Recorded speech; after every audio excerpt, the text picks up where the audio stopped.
Hello, welcome to Free Will, Science, and Religion. I'm Chandler Klebs, and I'm here with Mitch J, Jamie Soden, Jessica Gillette, and we're going to talk a little bit about existence today because, as some of you might know who have been listening to recent episodes of our podcast, there's been some stuff about the existence of God and Santa Claus and unicorns and all kinds of stuff like that. But I was thinking about what does it really mean for something to exist? And this is an interesting thought because if we say that something does or does not exist, we are in some way saying that there's an idea, there is a claim being made, which there we need to have evidence for or not to evaluate whether a certain thing exists. But when we say free will, when someone says free will exists or free will does not exist, what are they actually saying? Because the concept in that case is so particularly bizarre that saying that somebody is the self causer of something, that they're making choices that don't happen due to prior causes, but they're not random or acausal either. So it's almost like saying, how can you say something exists if it doesn't even logically make sense? Agreed. Yeah, Mitch, I think you get what I'm saying because free will is not even a logical concept upon which to have evidence or a scientific method. Right. The word is coherence, right? Sometimes we talk about things and we say, this thing is true or this thing is false. That's what a statement is, right? Some sort of declarative sentence where you can tell the truth or falsehood of a certain claim. And sometimes we say things exist or they don't exist. But a different idea is this idea of coherence. Does it even make sense? For example, the laughter of a pencil or the color of the number two. It doesn't really make sense. And someone might argue, well, in a different universe, that could be there. No, not really.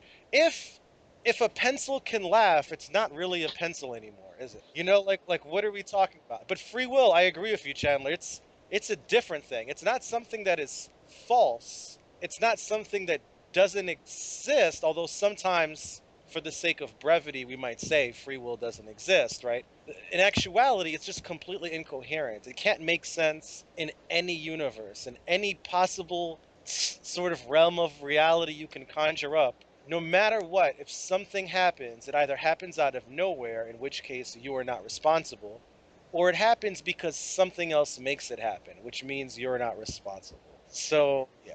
And so I'm thinking that we really need to clarify this point. You know, how do we communicate this message effectively about how free will isn't even it isn't even a concept.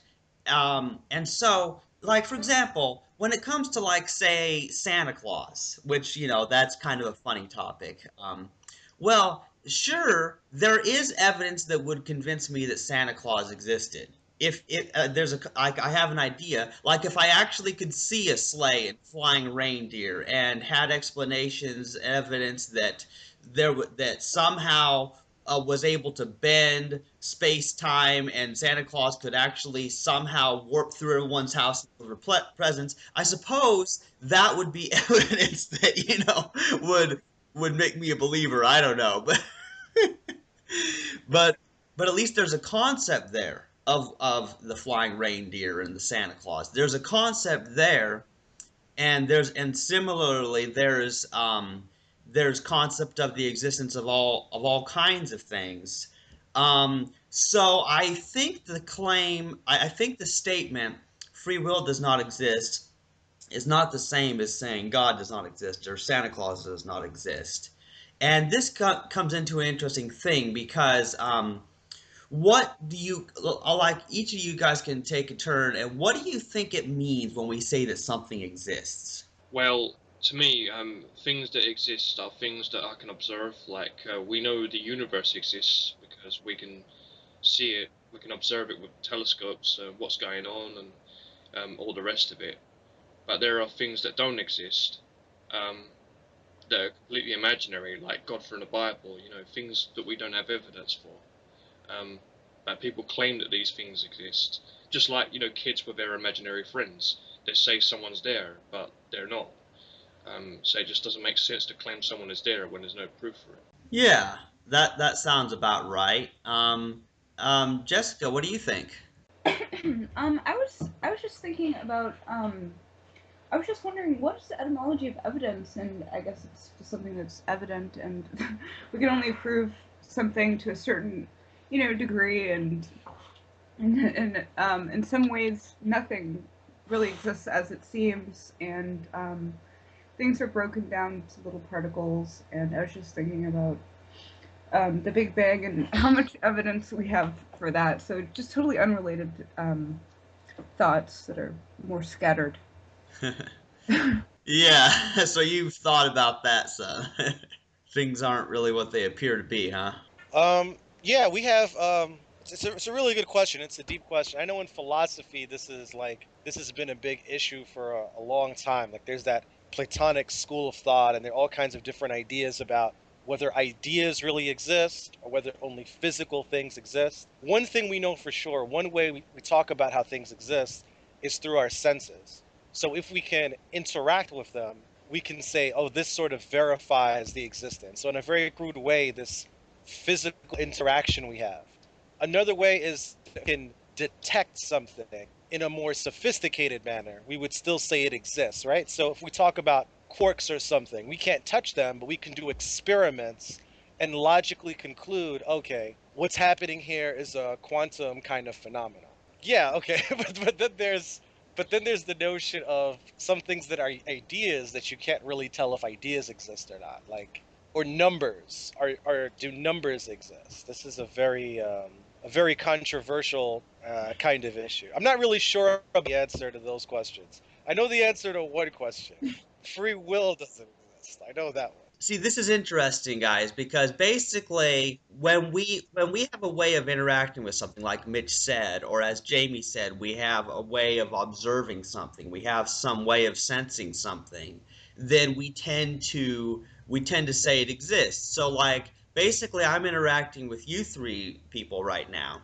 And and as far I'm convinced you exist because I hear Mitch and Jamie and I see Jessica right now. We've got video on, so that's cool. So that's the thing about it is that I'm pretty sure that you guys exist because otherwise who am I talking to? you know, um, and the way I look at it, we have um, we have so many ways in modern technology. We've got video cameras, we've got audio recorders, we have all sorts of ways of documenting things. At the same time, because of we have all these things, it's we also have to be more skeptical because hey, there's a lot of movies where you see things, like Back to the Future. You see the hoverboard. It really looks like Marty McFly is flying on a hoverboard, doesn't it? But of course, there's tricks behind how they do the movie. I even saw scenes from how they made the movie and stuff like that. So somebody might watch the movie and really think that there is a hoverboard you know, that actually lets them fly like that. So that's the thing about it, guys, is we can be fooled by, Hollywood tricks and stuff into believing things we see actually exist if we see them in a movie. But we also have to be aware there are tricks. And I think this might also apply to, like the psychic phenomenon and stuff like that, because George has brought that up, about the psi stuff recently. But another thing to consider is that, if you aren't aware of special effects, let's say you're an alien observing human culture, and you're not sure what is quote unquote real or not. Even the fake things, though, are representative of real things. So in other words, the hoverboard that you see might not be real, but the special effect engineer is real, and the special effects team is real, and the materials they use to make the special effect, that is real. So there's something behind it that's real. So for example, this kind of goes back to this idea of solipsism, this idea that you can verify your own existence because you're the conscious observer of your own existence. But everyone else you're not really sure about. It could be in a simulation, it could be an illusion, it could be a test by some alien or some godlike being. But regardless of that, whether you're looking at whether this person next to you is really a flesh and blood person or some computer simulated image, it's still something. There's still something there. When we talk about free will, though, it's really just illogical. You know, some people, compatibilists and other types of free will believers, are trying to describe something that doesn't make any sense. It's completely incoherent. There's no way a person can control what that person does because everything someone does is directly, totally, and completely caused by other factors or is caused by nothing. So there's no logical way to make sense of responsibility.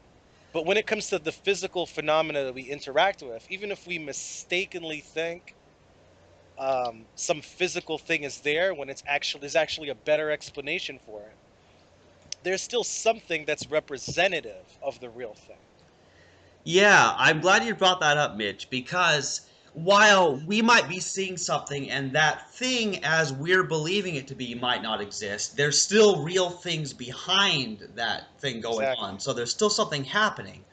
So, for example, all fiction that people come up with, as far as I know, there's some type of real thing in physical reality upon which that fiction is based. So you might say fiction is based on a true story, even if it's not a true story. You Yeah, know, just like dragons are based on reptilians.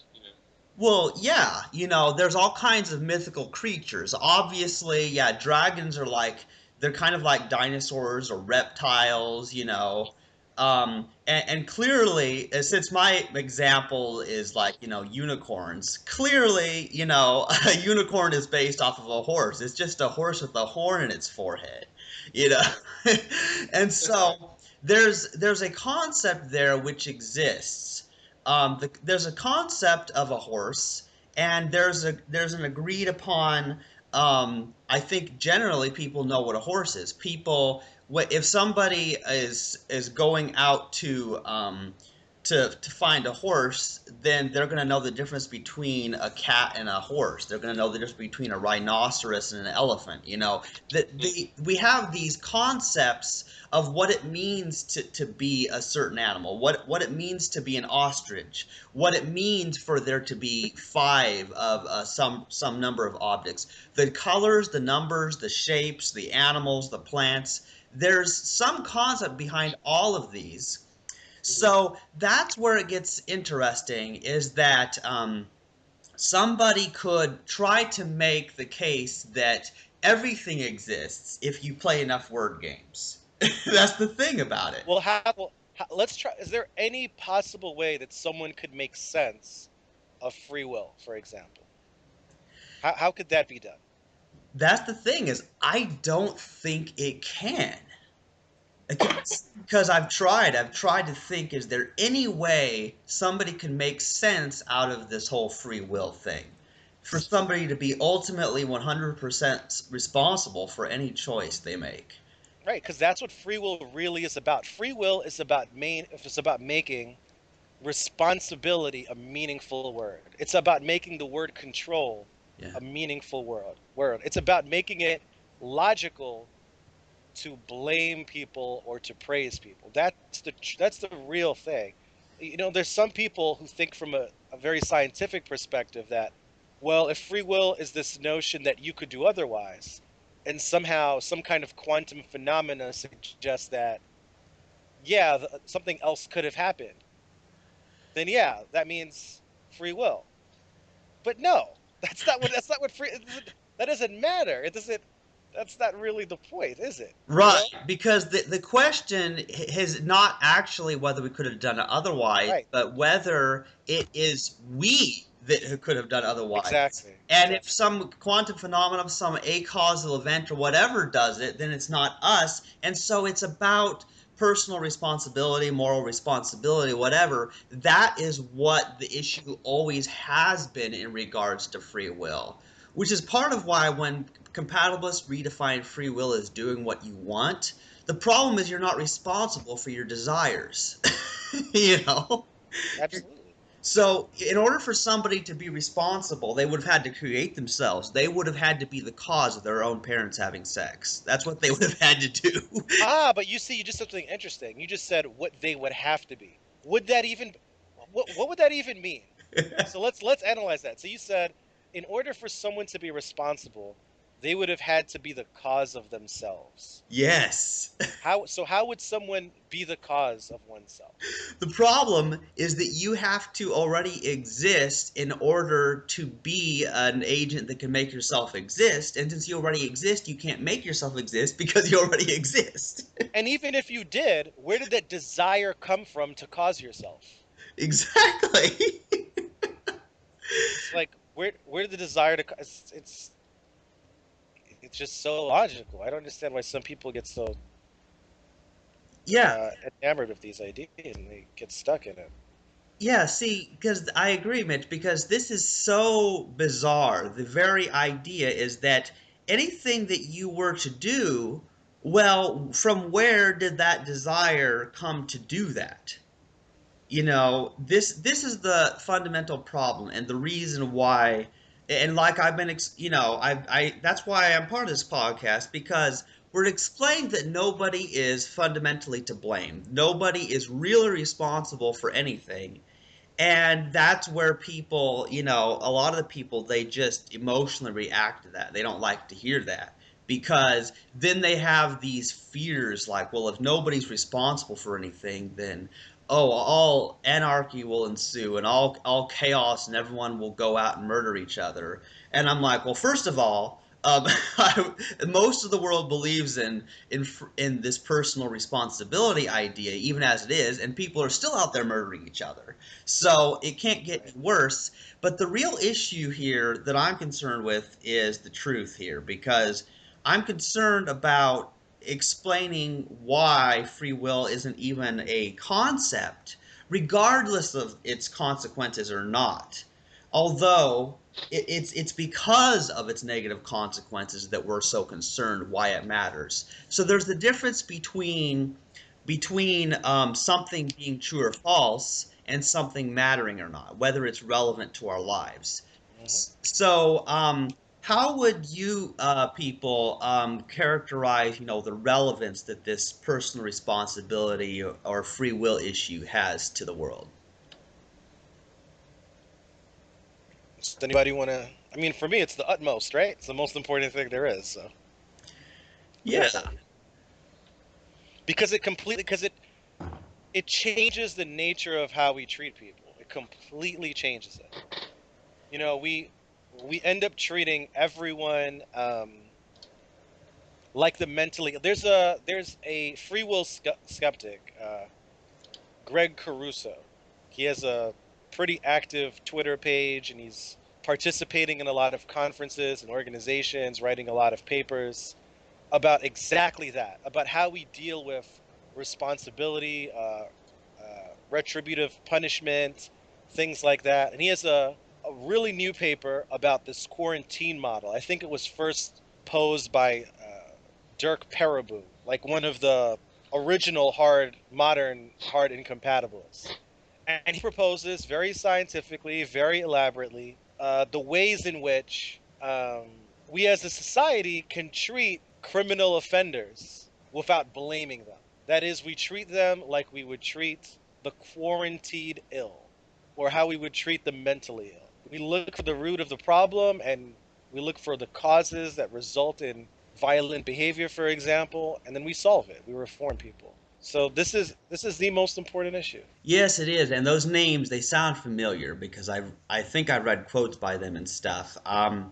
Yeah, see, this is important to recognize because it's just as if somebody had some disease. Like, let's say that somebody has some virus, and so they're quarantined to keep it from spreading to other people as much as possible. We're not blaming them for having this illness. We're not blaming them for having this virus of some disease. But we just recognize that for the most part, those things that we label bad choices, those things that we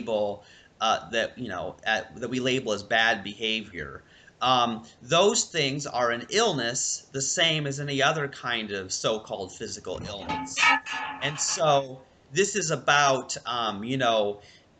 completely destroying that bizarre gap that people believe exists between physical and mental illnesses, realizing that it's the same thing in the sense that nobody's responsible for it. Because we have a tendency, when somebody has, I don't know, malaria or West Nile virus, or some other kind of virus I don't know about, AIDS or whatever.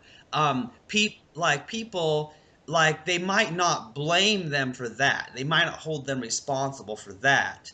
Whereas when somebody has some other problem, when somebody does something they consider immoral, or even if they haven't done something but say they're gay or whatever, and then people have a problem with that, well, then people blame them, like, oh, you chose to be this way, so you deserve to be punished. So that's the problem, guys, is people have this separation. They have the separation of thinking, oh, well, these people are responsible for this problem that they have, and these other people have this problem, but they're not responsible. And we're kind of saying it's all kind of the same thing, although there might be differences, obviously, in how we deal with individual problems.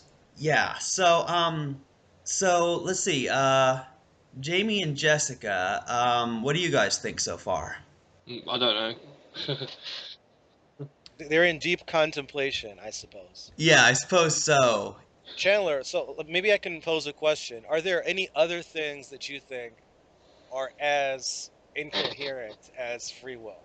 Is there anything more logically incoherent than free will? Or is every other provocative issue, like God, morality, just an existence issue? That's a very good question you posed there, Mitch, because now when it comes to something that could exist in physical reality, at least theoretically, if it comes to, like let's say that somebody believed in some creature that could live on the sun, that could survive extreme heat. That's still a concept, and theoretically it might exist. And there might be a horse with a horn that might be a unicorn. So certain things like that might exist in some way. But when it comes to issues like the God thing, I tend to think it's not exactly a coherent thing.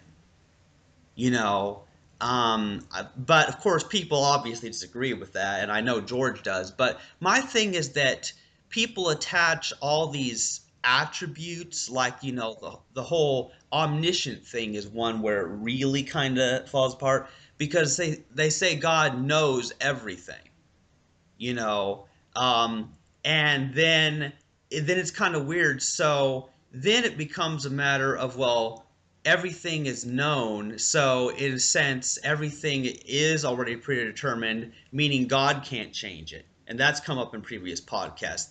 I think a when people define, like the monotheistic God, of which is omnipotent and omniscient, I think that is as incoherent as free will. I think that particular definition of God. Whereas you mentioned something, I think it was you, that mentioned in a previous episode about, the Greek gods, the mythological polytheistic gods, which, are so human and have get all angry and and have all sorts of strange things. Like, the world actually looks more like a war between those types of gods than it does the, like, one by one monotheistic God, because those gods are not necessarily defined in logically incoherent ways. There might, like, here's the deal: the concept of thunderbolts being thrown by some guy named Zeus, that's not a logically incoherent idea. I may not believe it, but it's not an incoherent idea. It's still a thing. I agree, though there are logical contradictions along the way. Like you said, we've said in previous broadcasts, we've talked about how one problem with religious thought is that religious thought isn't a system of consistent, logical, rational thought. There are moments of rationality and logic, but only when it suits the desires of the theist. And there are other moments where the theist should be conceding to logic, but doesn't. So, for example, the idea of God, I think, it can be coherent if well defined. There's a way to make sense of it if you can sit down and give a clear definition. But omniscience and omnipotence are impossible. There is just a logical contradiction there. And we've talked about in the past, you can't be omniscience and omnipotence is problematic. You have to redefine what omnipotent means. It can't really mean literally all powerful. Omniscient can't mean literally all knowing. Also, another big contradiction is omnibenevolence, right? There's Yeah. no way. This is just false. So this is not an existence thing. This is about statements being true or false. There's no way, if there is a God that loosely fits whatever definition we have, that he is omniscient, omnipotent, and omnibenevolent. He can't be that good. He's just not that good, as evidenced by the pain and suffering in the universe. Yes, and that's one thing that all the co-hosts, including George, agree on. There's no way to have there's just no way to have a concept of an all-powerful God, no matter how you define that, that's also all good, and then explain the suffering. And as you know, Mitch, many many people have tried to use free will in order to make God all good by making it all the humans' fault of the evil in the world. Yeah.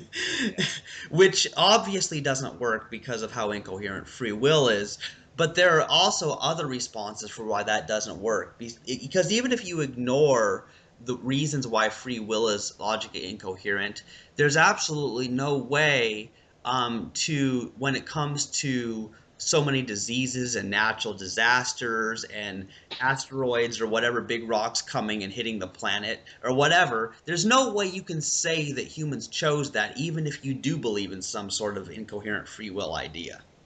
So that's the thing. Yeah, I think we agree there. Like the omnibenevolent thing has got to go. That's a problem. But it's an interesting thing because things need to be clearly defined, and the problem here is that like people they move the goalpost, if you know what I'm saying. Like they will not be Yep. consistent because they'll say God can do anything, but then you say, well, can God make 1 plus 1 equal 3? And they'll say, oh, well, God can't do anything. He can do anything that's logically possible. But then you found something more powerful than God, which is logic. So, And there's a big contradiction when people say things like that. When people say God can do anything that's logically possible, what about the conservation laws? So in physics, an abundance of conservation laws. Some of the ones we use most often are the conservation of momentum. So you can see demonstrations of this in Newton's cradle. You have a bunch of balls on strings that are stacked together, and you swing one loosely and give it a certain force, and the force transfers. There's a conservation of energy and momentum, and on the other side, a ball comes out. Okay, there's conservation of energy. So there's all these conservation of matter. So when God does something, what does it mean to do something? How does the matter and energy shift? How does that happen? As determinists, as people who understand the deterministic nature of reality, we're saying the universe is already in motion. And everything that's happening is due to the antecedent factors that make it happen. So that's how things are shifting and moving, why some things are changing. But how could God make something very, very far away? How could God make a burst of flame, for example, appear very, very far away? Well, isn't that violating the physical laws of reality? Isn't that just as big a violation as other things that are logically possible? That's a violation of the physical laws. yeah, and like, okay, let's go back to the principle of matter can neither be created nor destroyed. Now, I forgot what they call that. Is that one of those laws of thermodynamics or something? Yes. First. Yeah, okay, so it's the first law of thermodynamics. So here's the deal. In order for there to be a God that can create something, to actually create something, that means having to create new matter that came from nowhere practically. Because if you say that it's a rearrangement of the same matter into something new, it's not truly creating. Right. You know, because when humans, like when somebody takes a bunch of Play-Doh and they make a pony out of it, or they make some tower or pyramid out of Play-Doh, we say in human language, like, well, they created this thing out of Play-Doh, but they didn't create the Play-Doh. So what we're Right. having here is that creation, the idea of actually creating something, is actually sort of like incoherent, like free will. You know what I'm saying? Because you are not the creator of the material used to create the thing. So Exactly. nobody is responsible for what they make out of Play-Doh or Legos or clay or wood or whatever because you didn't make the material. Yep. So yeah, hey, so maybe either Jessica or Jamie could come up with other ideas of something that is an incoherent idea, or something that perhaps you think is a coherent idea that may or may not exist. Well, I haven't got much to say except, I agree with your points. I mean, you can't make something from nothing. So the idea that God created the universe from nothing is just nonsense. Yeah. That's it's a very interesting thing because the whole universe thing, the whole idea of people talking about an origin of the universe and the Big Bang and that kind of stuff. Yeah, it's a very interesting thing to discuss because obviously I don't believe anything could come from nothing. So what we're in a way saying is that the matter has always existed, hence an eternal universe in that sort of sense. That's the reason why they came up with the multiverse hypothesis, because to scientists it was the only way to make sense of how the matter pre-existed before the Big Bang. Yeah. And one thing that's very clear though is that while I believe those things as far as an eternal universe and stuff, because I've never seen matter created or destroyed, though that's one of those things that I tend to not really debate with people because that's not relevant like the free will issue is. The free will issue is relevant because it's about how we treat people. If we believe in people as the self-causer, being responsible for themselves, then when they do something we don't like, then we'll tend to punish them because we'll believe that they deserve it. We'll believe that they are the problem. So that's why it's bad, free will belief. Whereas somebody believing that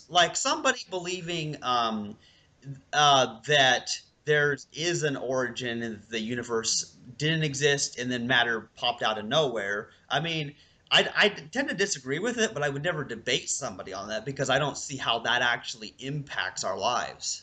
Interesting. Well, there's a lot of good causes to fight. You know what I mean? But we're only on this earth for a very limited amount of time, and I think there's a lot of noble fights that need to be fought, but that free will is really the linchpin. If we some people, are called futurists or transhumanists or whatever. They have a great deal of optimism. They have hope for the future. They imagine these utopic, egalitarian societies that we can someday achieve. Well, erasing this myth in free will is if it is the major thing we have to do if we're ever going to achieve that. There's a famous futurist, designer, engineer, sustainability guru, Jacques Fresco. And, he famously said that he's a huge free will skeptic. He said that, let me see if I can pull up the exact quote. Yeah, the point is that this is the major issue. This is the linchpin of this is the thing that we have to clear up first before we can have these ideal futuristic societies. So the quote is by Jacques Fresco: free will is an arrogance on the part of man, the assumption that he's the only object in the world that does not respond to certain stimuli. And I don't think you can say it more accurately than that, That's the idea. We feel like we, and perhaps some animals, are super special just because of our biology. And it's really incoherent. It makes no sense. Somehow biological organisms, or a certain subsect of biological organisms, can overrule the laws of physics and be self-causing. As Sam Harris said, we are not self-caused little gods. And even if we were, what would, it would just lead to an endless cycle that would not make any more sense out of responsibility. Yeah. I agree, Mitch, because people have this idea that humans are some kind of special thing, that all the laws of the nature, the laws of physics, whatever, don't apply to them, that somehow they are immune to this, you know?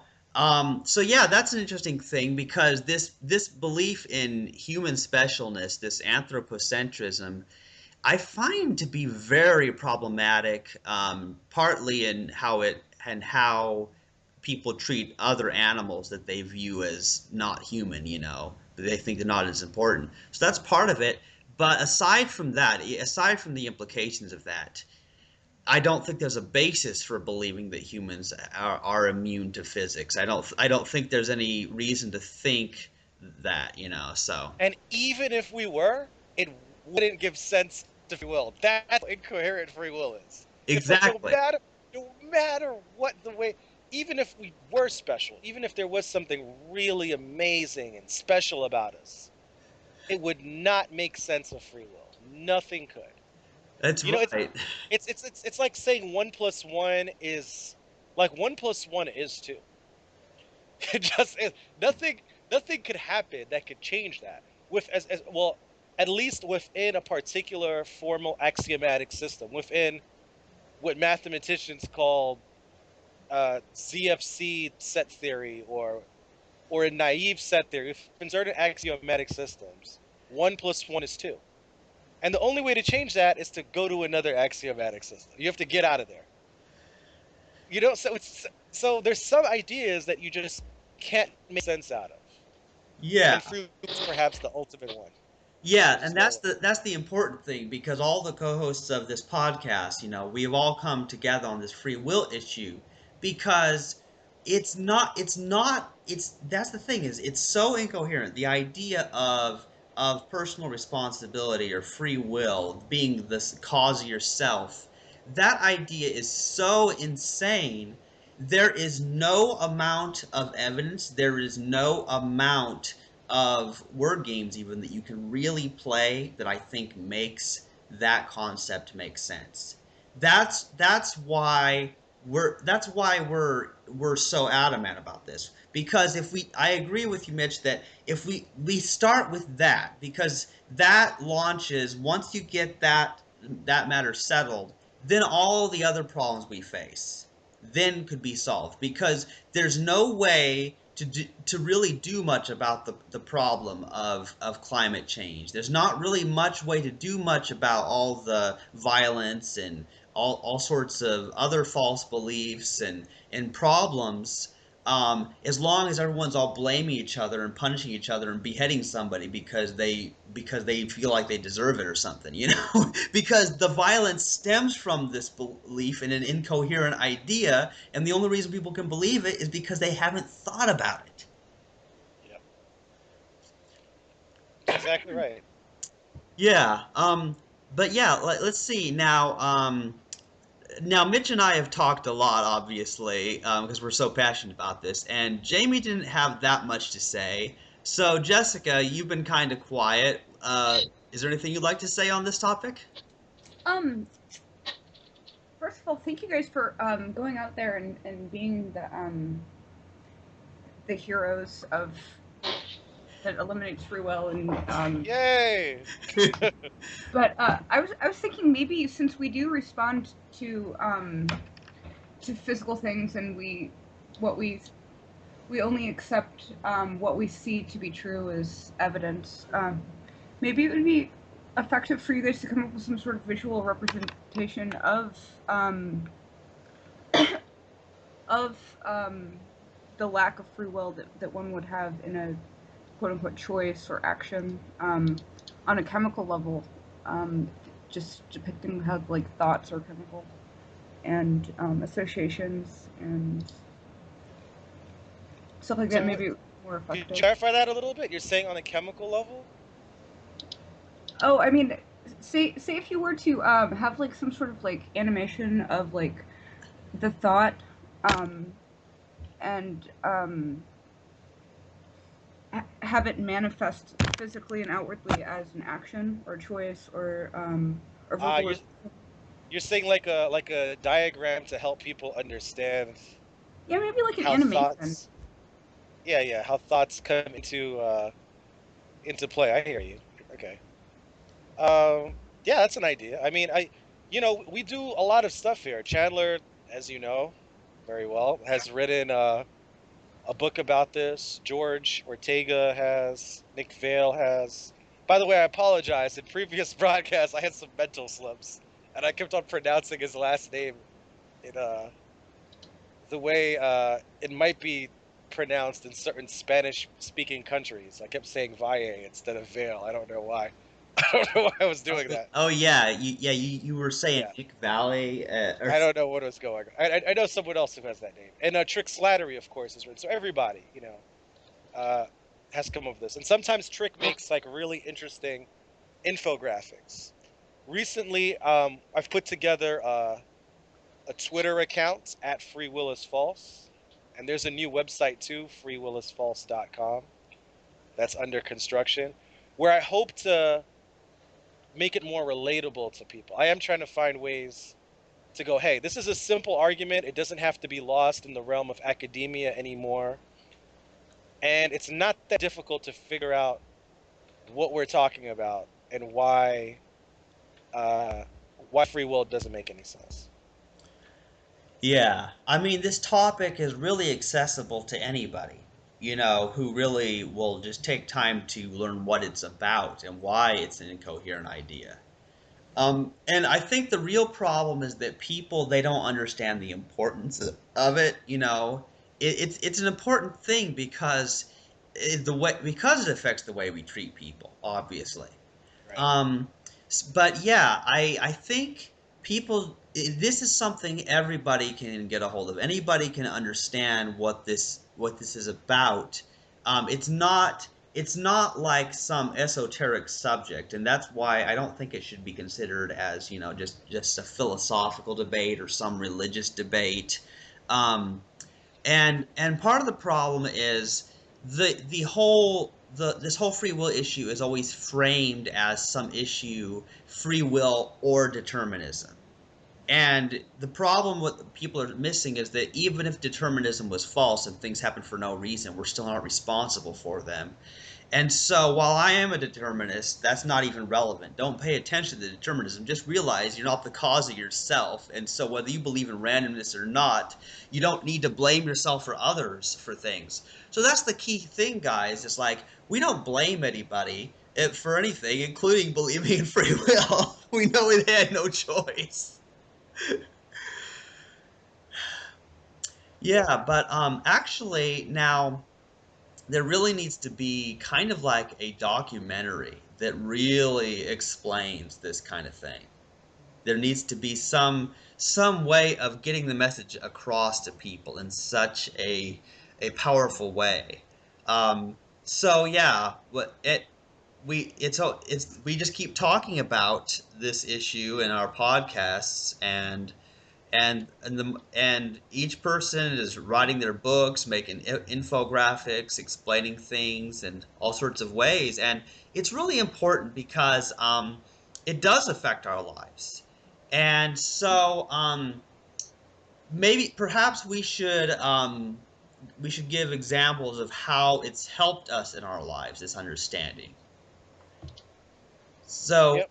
Agreed. like, I mean, I could start, unless Mitch or Jamie or Jessica would like to explain how this might help us in our lives. Well, why don't you pick it up? I mean, Okay, yeah. Well, basically, um, coming from the background I did, of course, I came from a Christian background, and the idea was that people, they deserve to be punished either in this life or in an afterlife.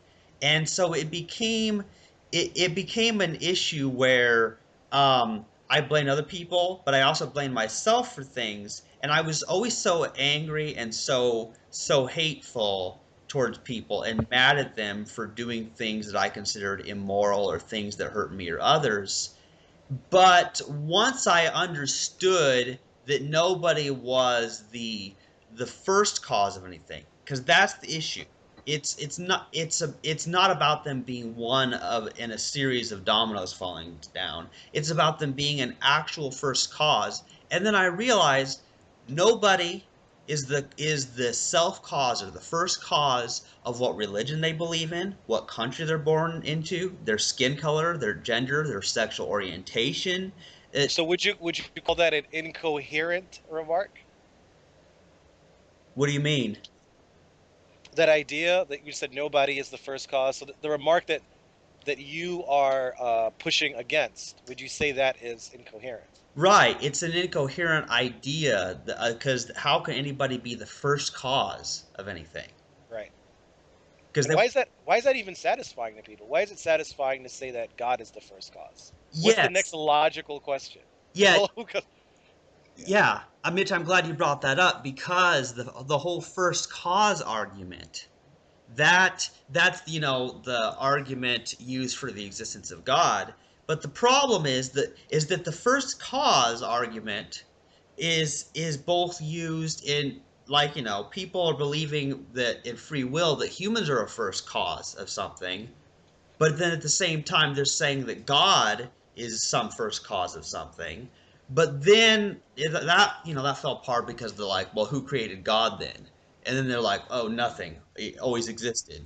So yeah, I mean that's one thing. So you would say the same line of reasoning, the reasoning that everything that happens,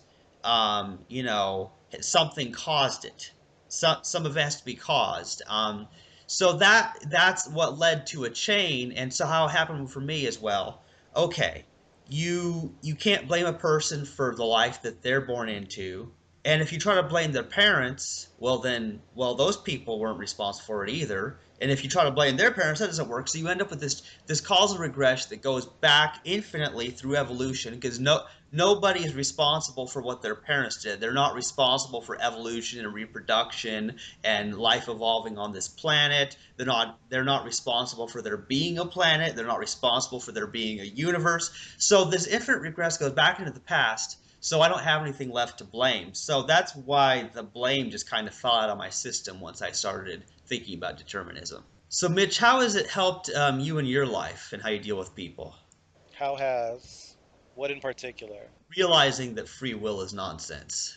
It's changed everything. I mean, I uh, I often tell people things they don't.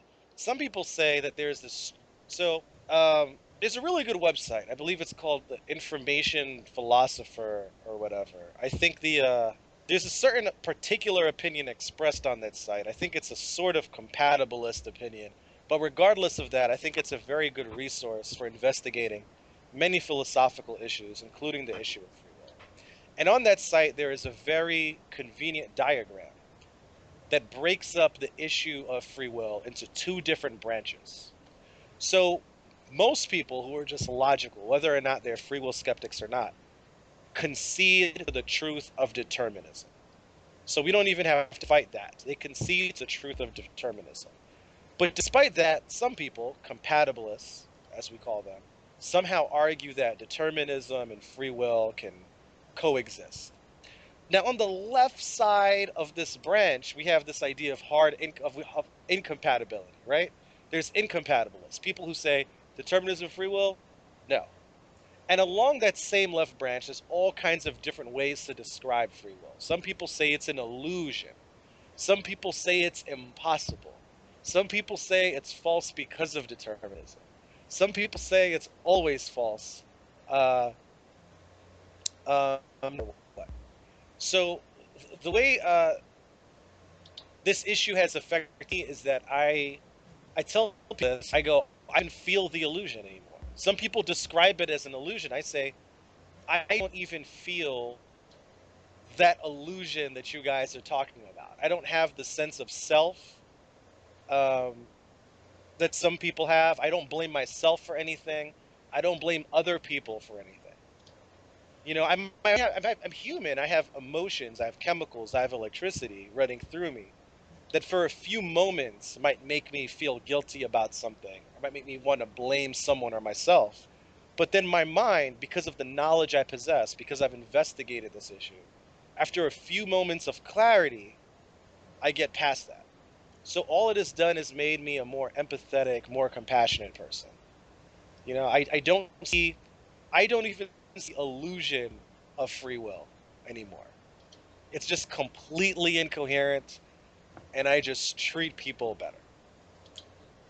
Yeah, see, and here's the deal, because there are those people who will say that we experience free will or we experience our decisions as it being free, and I don't know what they're talking about.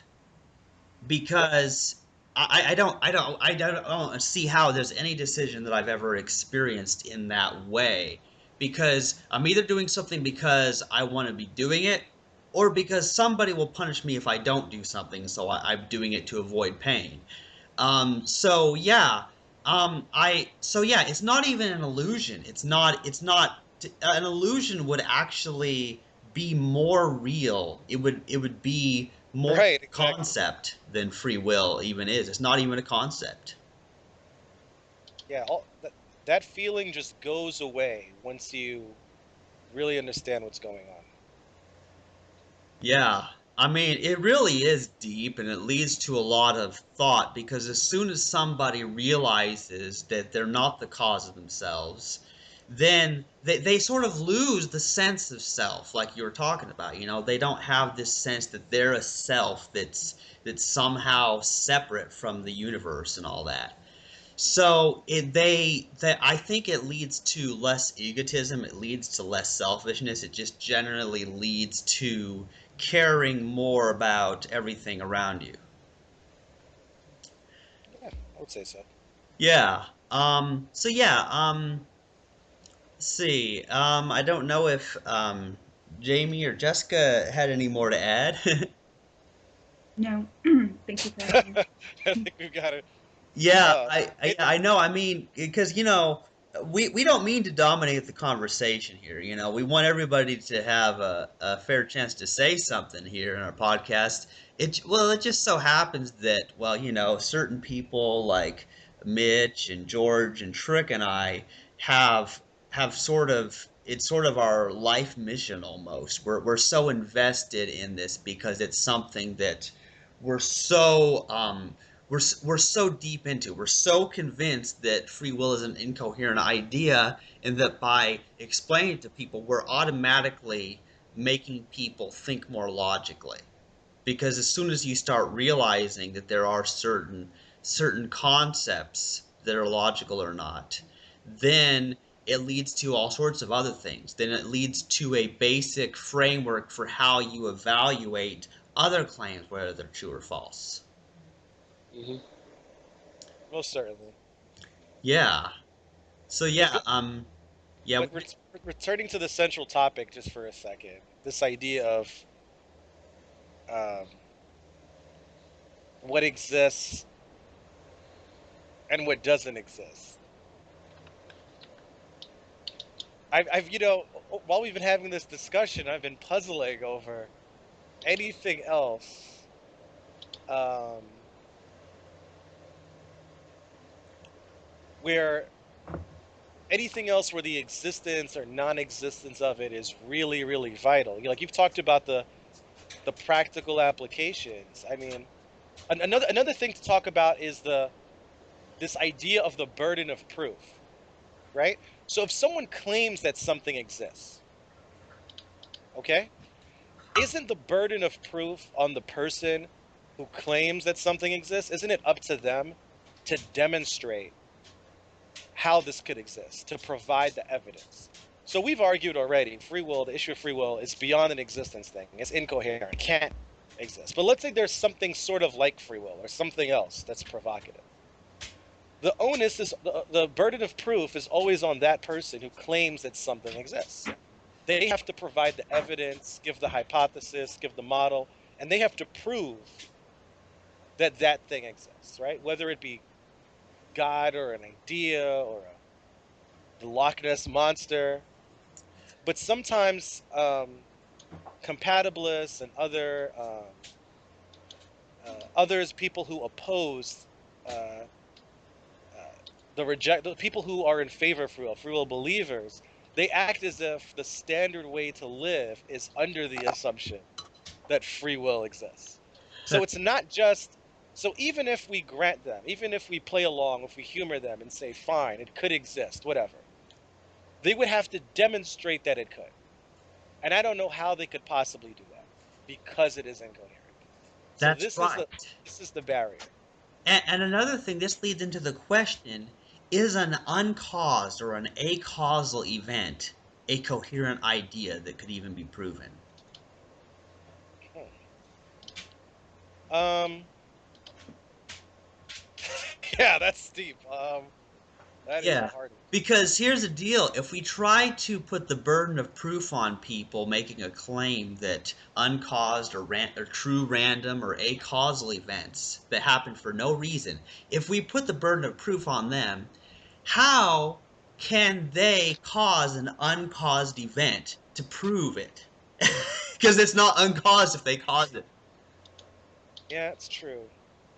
It's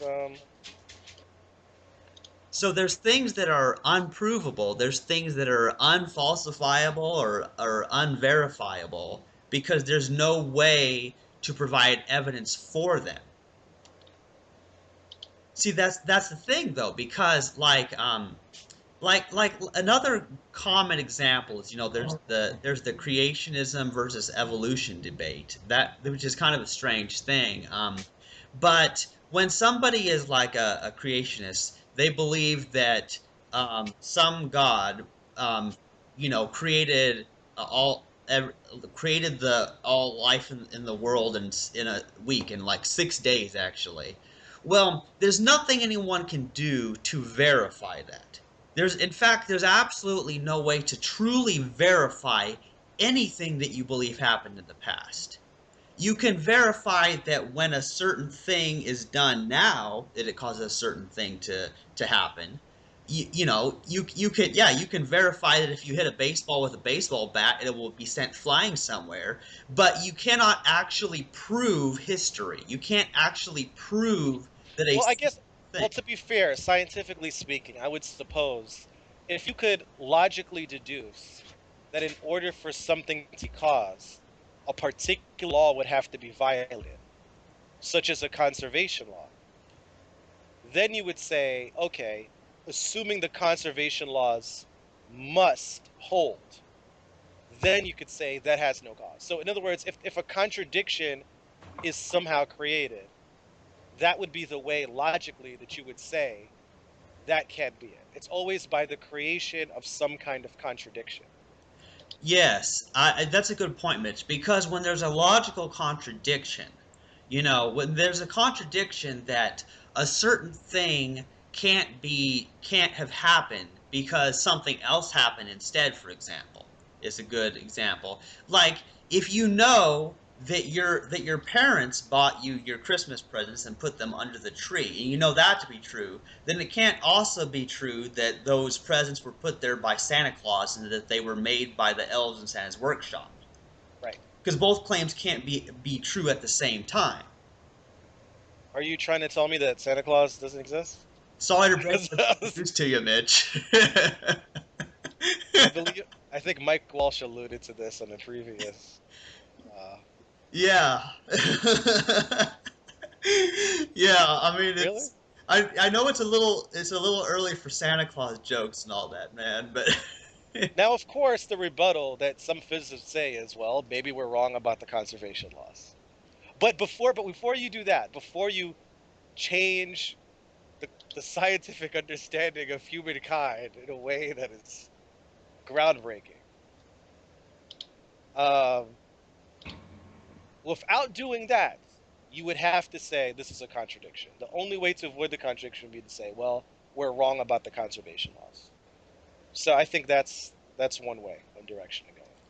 yeah. So or if something violates a so-called law of physics or nature or whatever, if there's some scientific law that is violated, then somebody could propose that there is a flaw in that law, that someone was incorrect of that law. Indeed. Yeah. I mean, this is some pretty major stuff we're talking about here, but it's really cool because I think it gets into this exploration of whether some claims are ones that we could take seriously, that future evidence might show us that a claim is true or false, whereas some ideas are sort of they're either incoherent like free will or they're unverifiable or unfalsifiable, you know. So it's sort of like it's you know it's just sort of weird. Yeah, there's certain claims that we either don't need to investigate because there's not the claim that is not even there. There's not even a concept there to evaluate, so we don't waste time with it. But then other things we have no way of verifying them. Why do scientists and philosophers presuppose that this folklore notion of free will exists?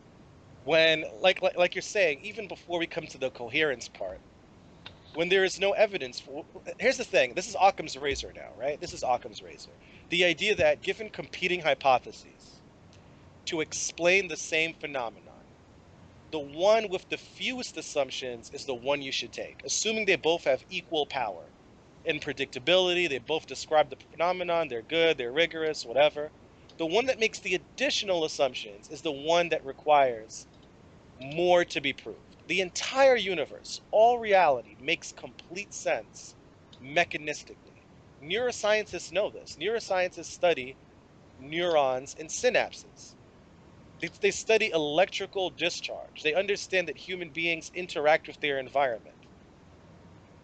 And yet, for some reason, in this day and age that we live in, it's the assumption of free will is the default. That's the de facto position, that free will does exist. It's really illogical. It's very unscientific, to be honest. Yeah, like a few words about assumptions is that everybody is operating under some assumption in one way or another. Um, there are certain things we assume without realizing it, certain beliefs we hold that because we believe this one thing, then we assume that a certain thing exists or does not exist when we haven't even investigated. And I think assumptions have a dangerous effect that it keeps us from questioning, it keeps us from learning more. Yeah, it's pretty silly. Yeah. Yeah, and I think another thing that comes from understanding this free will thing is when you don't blame yourself for your beliefs, you don't really blame yourself for anything you do. It allows you to be more honest and explore things. Like for example, like I right now I don't believe it. I believe materialism, that everything's really physical. You know what I mean? Like so everything that we have, including consciousness, is something that's part of matter. I don't think that there's ghosts or spirits or something like that. But the point is, that's where I am now. But even if I was somehow proven wrong, I'm not sure how, but even if my beliefs were proven wrong, I don't need to feel guilty about having the wrong belief or whatever because it's not up to me. I'm not to blame. Nobody's to blame for what they believe, for their beliefs, whether they're true or false. They don't choose their desires, their biases, their assumption, and what they were indoctrinated with since children. I mean, yeah. So yeah, I think that's important. We can all just be honest, and we don't have to. I think part of the problem is people are afraid, like there. I guess yeah, some people they blame themselves for being wrong, whereas I think you said something, Mitch, like like a mathematician. If they learn they were wrong, then they're like, "Hey, cool, I learned something. I was wrong about this." But they don't take it all personally, and nobody gets punished for being wrong. Yeah, it's well, math is very unique. In math, being wrong is equal to being right. So, like, it's about the proof. Math is all about proofs. Like, Like, I'll take the Pythagorean theorem, for example. So way back, way back, ancient Greeks or whatever, okay? You notice a pattern. Many ancient civilizations, there wasn't just one civilization that discovered the Pythagorean theorem, but different ancient civilizations had ideas about proofs. Not all of them realized came to the same conclusion about rigor, like what you have to show for something to really prove it. Anyway, so um, so yeah, way back, someone notices, man, anytime I have a right triangle and I take that leg, the length of that leg, and I square it, and I add it to the length of this other leg and I square it, I get the square of the length of the longest side, the hypotenuse. And you notice that pattern a bunch of times, and then you wonder, is it true or not? If you proved it and it was true, yay, it's amazing, it's true.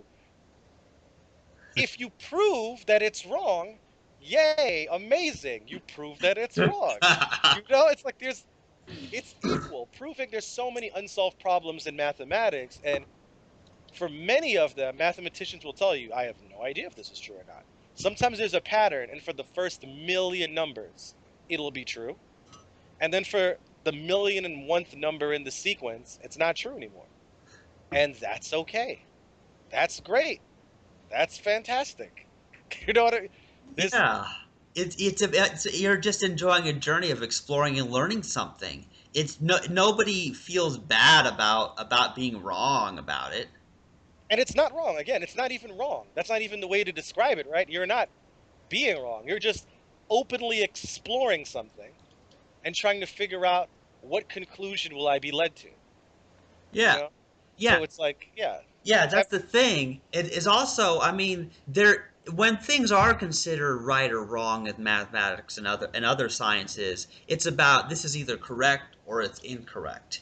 But Right. it's not like right or wrong in the sense of like how people think of morality about, oh, this is good or bad in a moral sense. No, this is about, is something the correct or incorrect theory? Like, is this theory correct in how it predicts a certain thing, you know? Right. Like evolution. Imagine if we made a new discovery tomorrow and it turns out we didn't evolve from the human beings, the Homo sapiens and the great apes do not share a common ancestor.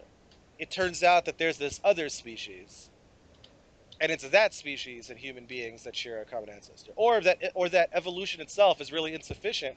There's a more powerful theory, and evolution is just a tiny part of it. That it's really more about random mutation than natural selection as opposed to it being both. It turns out there was some crazy mutation that happened suddenly, instantaneously, and then human beings popped up. Or that aliens, I don't know, a couple 100,000 years ago, dropped some egg, and in that egg, Homo sapiens hatched out. No scientist would be like, oh no, I was wrong. It would be like, yes, amazing. Yeah, I get what you're saying, Mitch, because we wouldn't be like all sad that we were believing the wrong thing. We'd be like, hey, cool, a new discovery. We learned that this actually happened. Like, that would be awesome. Right. Yeah. Anyway, so I think we've addressed the topic thoroughly for this evening. Yes. Any last words from Jamie or No, you can finish it if you want, Chandler. Yeah. yeah, Okay, well, this has been Free Will, Science, and Religion, and we've been talking about what does it mean for something to exist as it either a real physical thing or even as a concept, and we've talked about how free will isn't even a concept. But there are other claims that may or may not be true. But I think the final and most important thing that we finished on a few minutes ago is that nobody is to blame if they happen to be wrong and believing something wrong. So let's just enjoy the journey and explore learning new things and how our universe works. here, here. Yes. So I hope you've enjoyed listening to us ramble on about this. Thank you for listening and goodbye.